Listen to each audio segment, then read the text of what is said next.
oganda.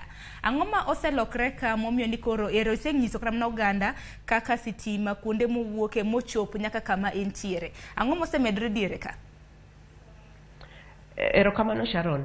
Kawaluo higni adek mokalo ne wan gi customers maromo 6,000 kama milion 6 kama. Higa ka higa customers go medre. Higa ka higa stima ma jo Kenya tiyogo bende medre. Higa ka higa wires kata lines madhi ka serve jo Kenya bende medre. Koro gima chuno ni ka customers omedre kata ka dwaro mar stima omedre to nyaka bedie medruok kuom generation, kuom jok mabiro loso stima ka ae primary sources, ka gibiro generate maybe ka hydro, ka geothermal, nyaka medre mondo orom jo piny mang'eny ma medo yudo stima.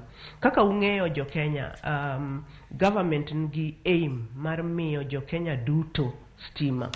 Kachop 2030 to onego bed ni ng'ato ka ng'ato ei Kenya ka oseyudo stima. Wasebedo ka watiyo matek kaka Kenya Power kod stakeholders moko mondo wamed keyo stima ni jo Kenya, mondo wamed stima ma